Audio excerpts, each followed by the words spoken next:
de la mise en œuvre du PDEF, qui est le plan décennal d'éducation et de formation.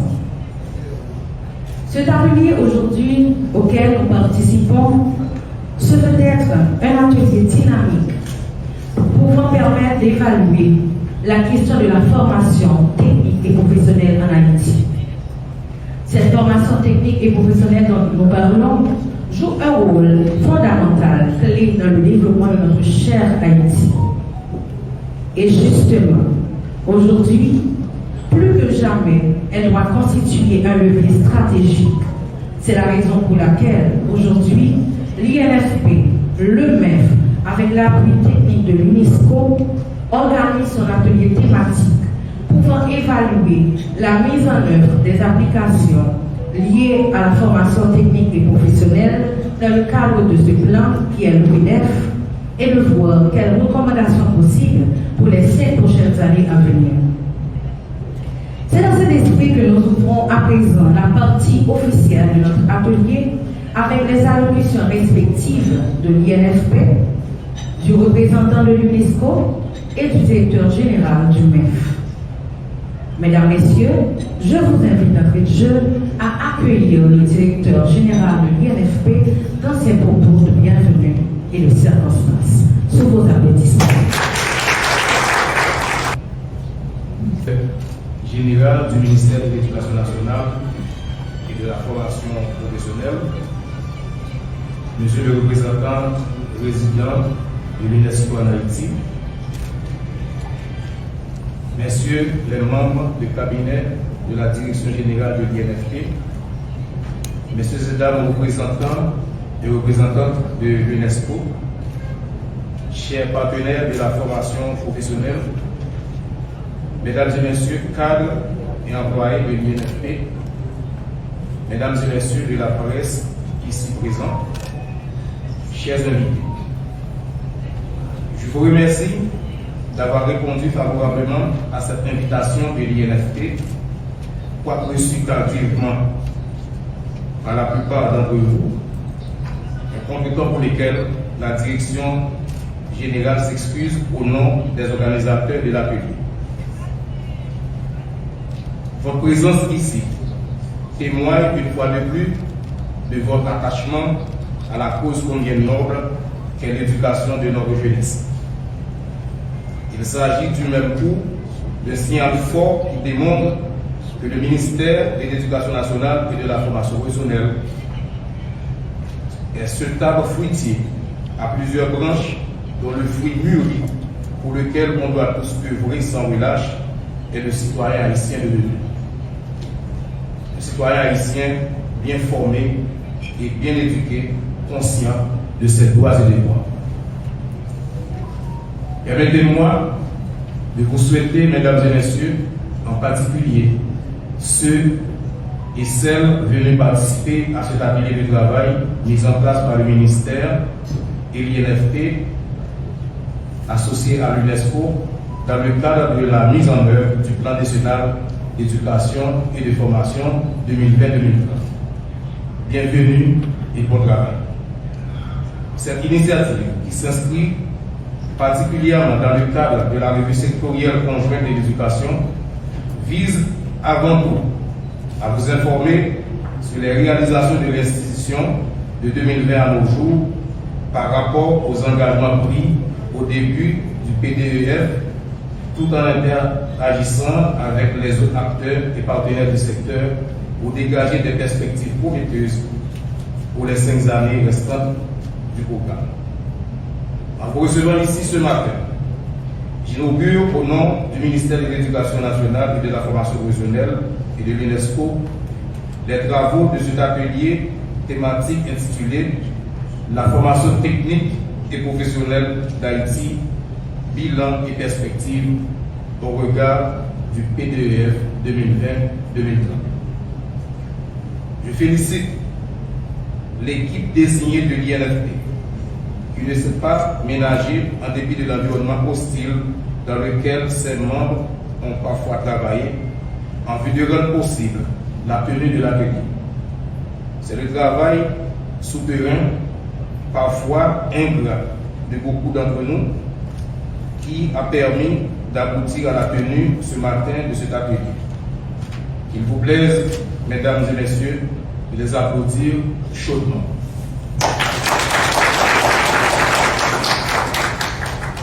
Merci et bon travail à toutes et à tous. Apprécie à nouveau l'allocution d'ouverture du directeur général de l'INFP qui répond au nom de M. Ticket Delmariste. De cet atelier ce matin avec l'intervention d'un partenaire de longue date du système éducatif haïtien. Ce partenaire n'est autre que l'UNESCO. J'ai maintenant l'honneur de l'inviter aux tribunes le représentant de l'UNESCO, M. Éric Volpi, qui accompagne avec constance l'engagement du ministère de l'Éducation nationale et de la formation professionnelle, notamment dans le processus de la revue sectorielle conjointe de l'éducation visant à examiner les progrès et les défis liés au PDF. Mesdames, Messieurs, accueillons le représentant de l'UNESCO en Haïti, M. Éric Volpi. Directeur général du ministère de l'Éducation nationale et de la formation professionnelle, Monsieur le directeur général de l'Institut national de formation professionnelle, Mesdames et Messieurs, distingués invités, chers partenaires, chers collègues, tout protocole observé. Permettez-moi en préambule d'adresser mes pensées les plus sincères au professeur Augustin Antoine, ministre de l'Éducation nationale et de la formation professionnelle, malheureusement absent ce matin pour des raisons de santé. Je lui souhaite un prompt et complet rétablissement. C'est un plaisir pour moi de prendre la parole aujourd'hui en qualité de représentant résident de l'UNESCO en Haïti à l'occasion de cet atelier thématique sur la formation technique et professionnelle. Cet événement marque la conclusion d'une série d'ateliers essentiels menés dans le cadre de la revue sectorielle conjointe de l'éducation, dont l'objectif est d'examiner les progrès et les défis liés à la mise en œuvre du plan décennal de l'éducation et de la formation pour la période 2020-2025. La formation technique et professionnelle est d'une importance capitale pour le développement économique, la lutte contre la pauvreté et l'inclusion sociale. Cette importance est d'autant plus manifeste en Haïti, où nous devons impérativement capitaliser sur un bonus démographique caractérisé par une population majoritairement jeune.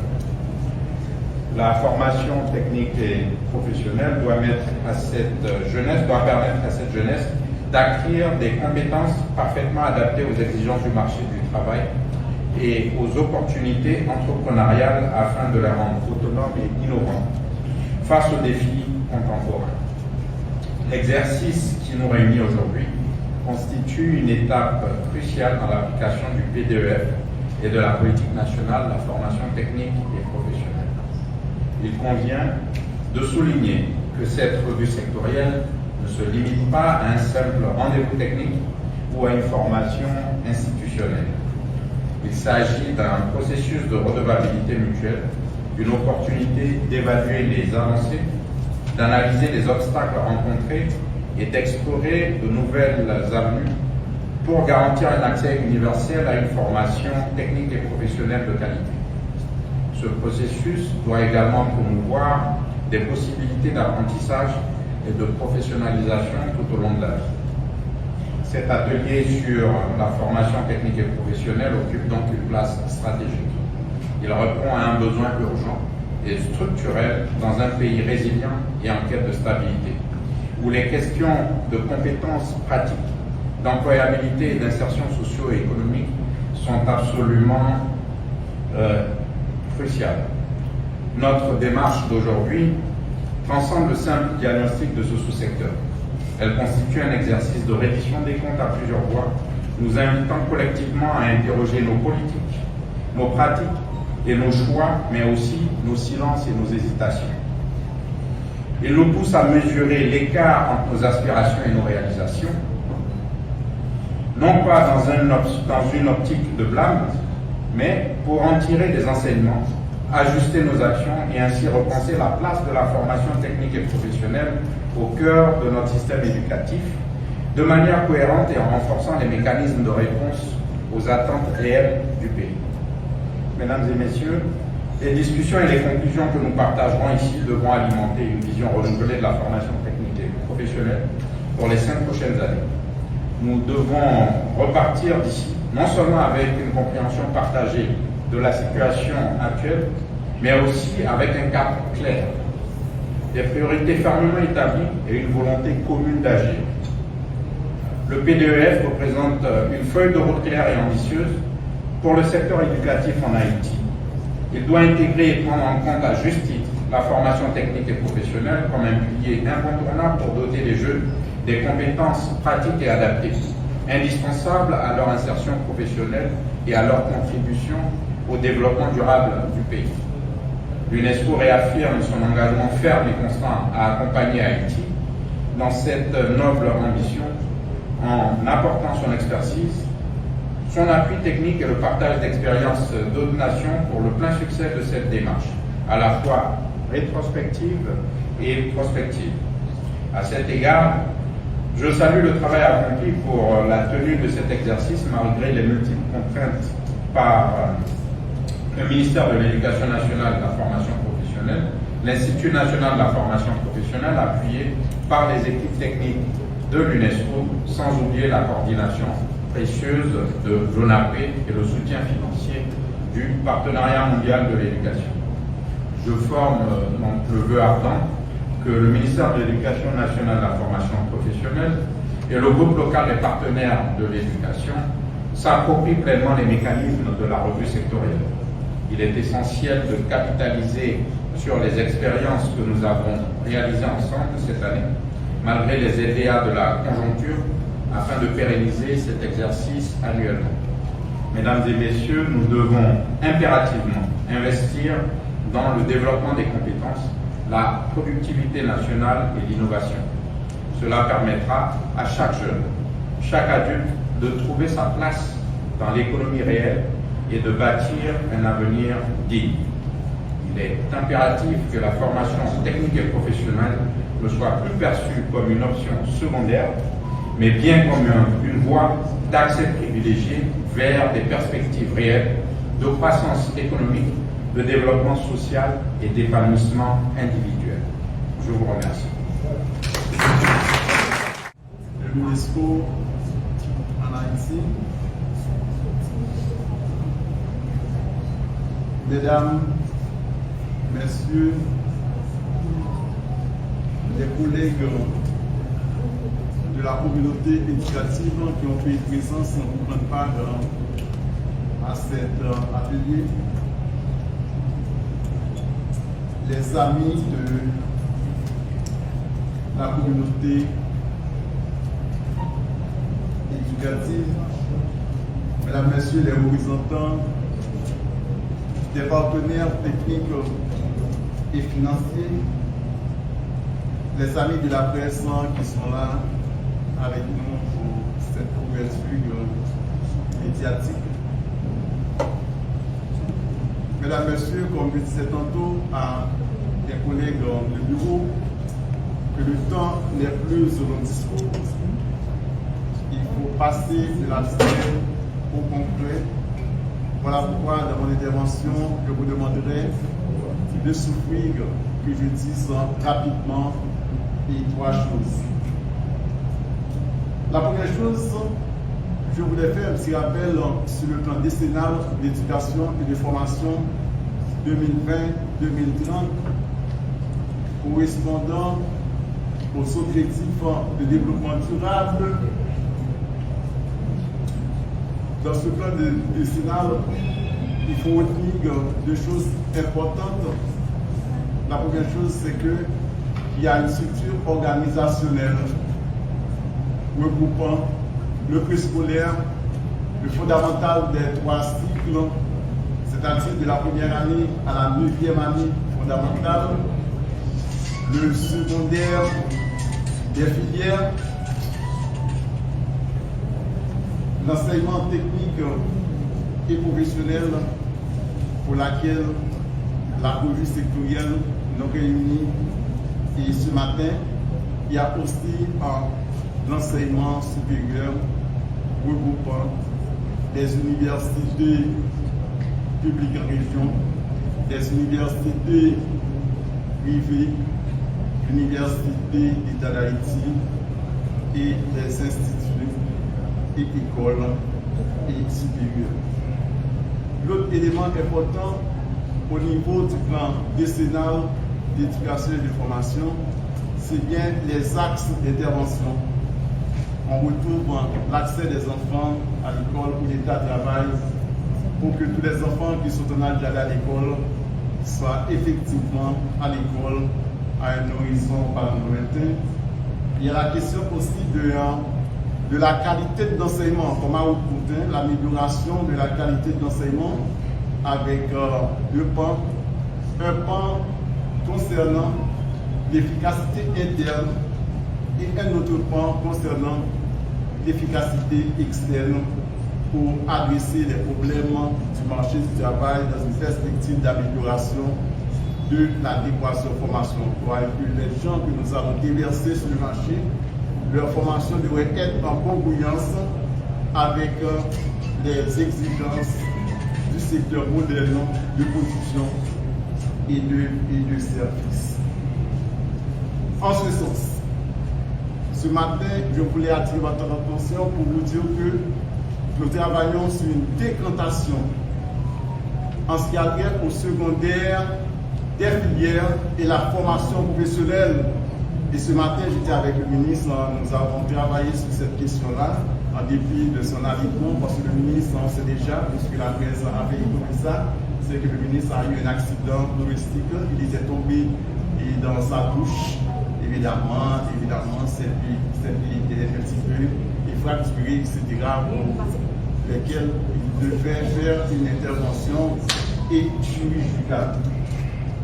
Et justement, nous voulions arriver à un secondaire de type technique et un secondaire de type d'enseignement général, parce que nous avons connu la rénovation de l'enseignement secondaire en septembre 2007 avec le feu ministre Gabriel et bien-aimé. Cette décrétation, c'est extrêmement important pour nous autres au niveau du ministère de l'Éducation nationale et de la formation professionnelle.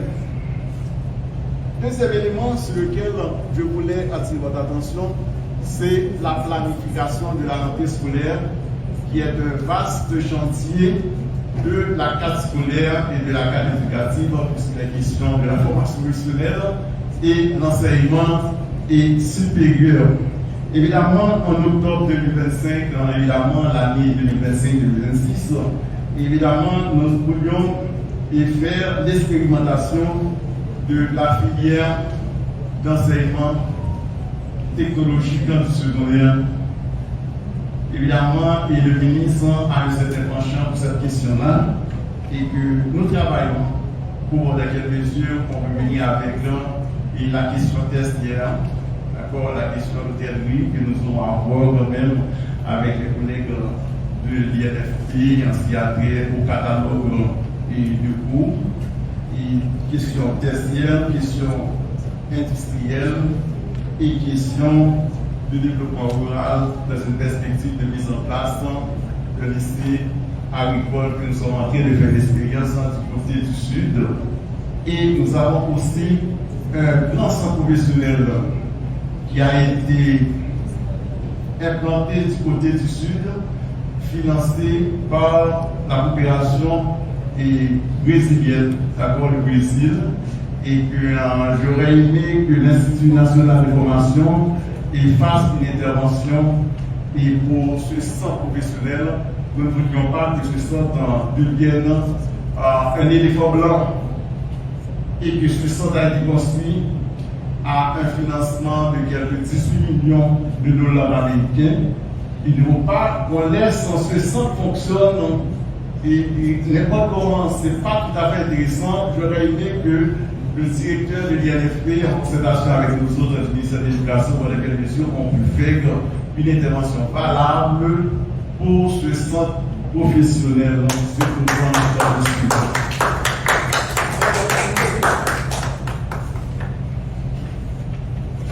Comme je vous avais dit originellement que j'avais 3 points, et le premier point c'est bien décantation du secondaire. Et deuxième point, c'est la planification de la rentrée scolaire. Évidemment, la question d'expérimentation de la filière d'enseignement technologique, c'est importante. Mais il y a aussi la question du cadre d'orientation curriculaire et sur lequel nous travaillons pour voir dans quelle mesure on peut revisiter non seulement les programmes de l'enseignement fondamental, mais aussi les programmes de l'enseignement secondaire. Mais il y a quelque chose de linguistique qui est intégré et inséré au niveau du cadre d'orientation curriculaire. Nous voulions tout simplement que les enfants de l'enseignement de base, de la première à la 9e année fondamentale, aient arrivé en quelque sorte à maîtriser à l'oral et à l'écrit, que ce soit le créole, que ce soit le français, que ce soit l'espagnol, que ce soit l'anglais. Il faut que ces enfants-là maîtrisent, ces diplômés-là maîtrisent les 4 langues de base par rapport à la position géopolitique d'Haïti et par rapport à la position géostratégique.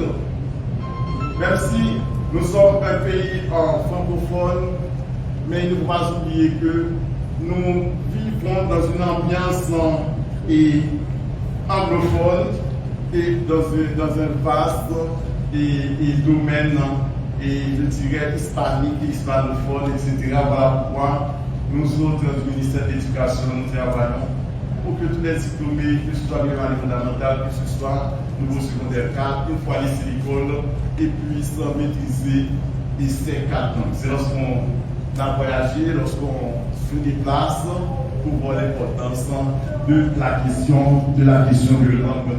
Et sans oublier aussi, et nous travaillons pour voir dans quelle mesure on peut accroître l'accès par le biais de l'intelligence artificielle. Nous avons réuni des experts en ce sens. Évidemment, on sait déjà que nous vivons à l'ère de la révolution cybernétique avec les merveilles de l'intelligence artificielle pour que ce dépassement puisse passer de ces époques, passer outre de ces instruments-là. Et c'est extrêmement important pour nous autres du ministère de l'Éducation. Et semaine dernière, évidemment, j'étais à Sèvres, en France. Et évidemment, je devais représenter le pays dans le cadre de la proximité du projet LICTAR, financé par l'Agence française et le développement. Nous avons été visiter bon nombre de lycées, des lycées et de types techniques, des lycées agricoles, et nous avons fait remarquer qu'on a intégré la question technologique au niveau de la structure, au niveau des structures, au niveau et de l'enseignement avec le phénomène des imprimantes 3D.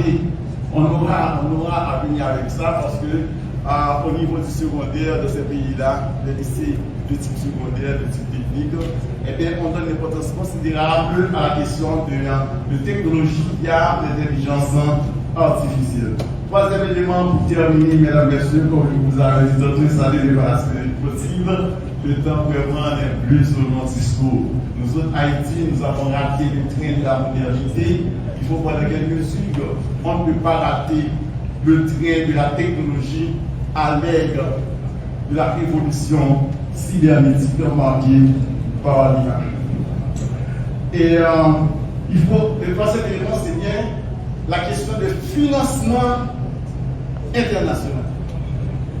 Et il faut dire bonne nouvelle pour la filière d'enseignement technologique, c'est que j'ai été pour les responsables de France Éducation Internationale et qui est en support avec l'Agence française de développement. Il y a des fonds faramineux qui vont être alloués aux structures d'enseignement technologique et professionnel. J'ai été voir les responsables. On s'asseyait ensemble, on travaillait ensemble et c'était vraiment bien. Il y a beaucoup de perspectives et on nous avait fait des promesses. Et comme je disais tantôt, que les fruits de l'été tiennent la promesse des fleurs et bien du printemps parce que c'est important, c'est très important. Évidemment, il y a aussi la Banque caribéenne de développement avec laquelle j'avais travaillé, M. Admi est avec moi aussi carrément pour négocier des choses pour lesquelles mesures on peut allouer des ressources pour la formation professionnelle. Il y a un montant de quelques 7 millions de dollars américains qui seront dédiés à la formation professionnelle. C'est très important. Nous devrions travailler ensemble pour lesquelles mesures on peut mettre en œuvre la question de formation professionnelle. Lorsque je dis mettre en œuvre, il faut faire la radiographie et décider les problèmes auxquels fait face ce secteur et pour lequel problème en termes de pathologie nous avons apporté des remèdes efficaces grâce au financement régional et au financement international. Évidemment, sans oublier, puisque le président de l'UNESCO a parlé de partenariat mondial de l'éducation, on a quand même un certain penchant et pour la formation professionnelle, il faut en profiter, il faut mettre de l'ordre chez nous, il faut opter pour la bonne gouvernance, les bonnes pratiques.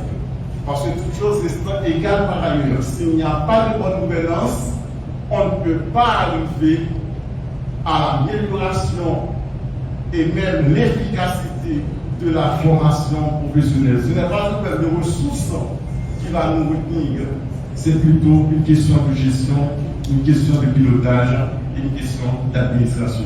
Mesdames et messieurs, sur ce, non seulement je déclare ouvert cet atelier, mais je vous dis bonne continuation avec la police sectorielle du ministère de l'Éducation et de l'UNESCO. Mesdames et messieurs, je vous en remercie.